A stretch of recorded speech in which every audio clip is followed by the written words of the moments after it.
राम राम नमस्कार। मैं आस्था आज फिर आपको छत्तीसगढ़ की एक लोक कथा सुनाती हूँ। यह कहानी जो अक्सर मैं अपने बचपन में सुना करती थी। इस कहानी को मैंने अपनी दादा दादी से नहीं बल्कि अपनी माँ से सुना था। आप भी सुनिए सरगुजा की छत्तीसगढ़ की एक लोक कथा। कोयल और पड़गी दो बहनें रहती थीं। दोनों ही सुंदर थीं। सुंदर मतलब बहुत सुंदर। गुलाबी होंठ, कजरारी आँखें, घने लंबे बाल, गोरा रंग, कोई भी एक झलक में पसंद कर ले। दोनों बहनों के व्यवहार में लेकिन बहुत अंतर था। जहाँ कोयल बहुत शांत थी, वहीं पड़गी बहुत चंचल। इसको हम जमीन आसमान का अंतर कह सकते हैं। कुछ साल बाद जब दोनों बहनों का युवावस्था आया, तब पड़गी से विवाह करने के लिए लड़कों की कतार लग गई। पड़गी बहुत अच्छे परिवार में शादी कर चली गई। विवाह के कुछ वक्त बाद दोनों बहनों की माँ बीमार पड़ गई। इतनी बीमार कि बिस्तर से उठना मुश्किल हो गया। अपने रोज के कर्म को भी वह खुद से नहीं कर पाती थी। कोयल दिन रात अपनी माँ का सेवा करने लगी। सुबह से रात कैसे होता उसे कुछ पता नहीं चलता। माँ के मन में पड़गी से मिलने की इच्छा हुई। कोयल ने अपनी बहन को पत्र लिखा और बुलावा भेजा।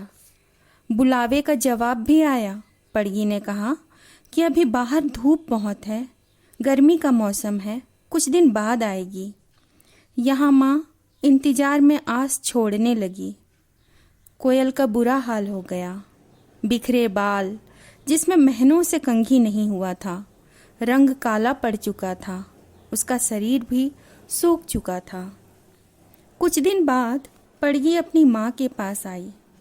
चेहरा सजा सवरा, शरीर नए वस्त्र से लदे, गहनों से लदे, होठों का रंग जैसे सुर्ख लाल, बहुत ही सुंदर दिख रही थी।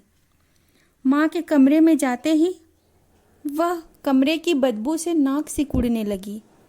माँ ने जब पड़गी को ऐसा करते देखा, मन आत्मग्लानि और दुख से भर गया।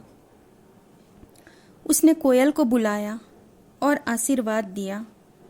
शायद माँ को समझ आ गया था कि यह उसका अंतिम वक्त है।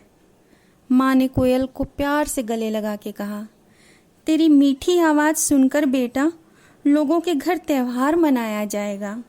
तेरी आवाज़ खेतों को पानी देगा, मेघ को बारिश देगा, तुझे देखना शुभ होगा। वहीं पड़गी ने माँ से आशीर्वाद मांगा। तब माँ ने कहा, तू सबसे सुंदर रंग बिरंगी चिड़िया होगी। लोग तुझे देखना बहुत पसंद करेंगे, लेकिन तेरी आवाज़ सुनकर समझ जाएंगे कि देखो अकाल पड़ने वाला है। वही टीटी टिहू की आवाज़ होगी और कोयल की प्यारी सी आवाज़ कुहू।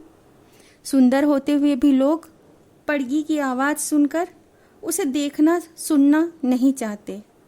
आज जब भी ग्रामीण आदिवासी लोग कोयल की पहली कूक सुनकर घर में कुछ मीठा बनाते हैं, नाचते गाते हैं, और वहीं पड़गी की टीटी टिहू की आवाज़ सुनकर भयभीत हो जाते हैं।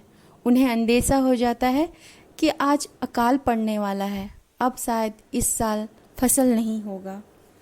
लोक कहानियाँ हमें कितना कुछ सिखा जाती हैं। मैं माँ से हमेशा कहा करती थी, माँ मुझे भी कोयल बना दो ना, बोल दो ना कि मैं आपकी कोयल हूँ। माँ हंसकर कहती, हाँ तू तो मेरी कोयल है।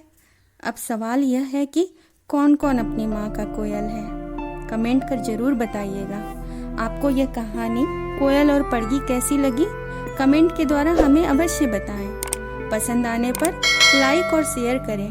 ऐसे ही अन्य लोक कथा सुनने के लिए हमें सब्सक्राइब करें। धन्यवाद।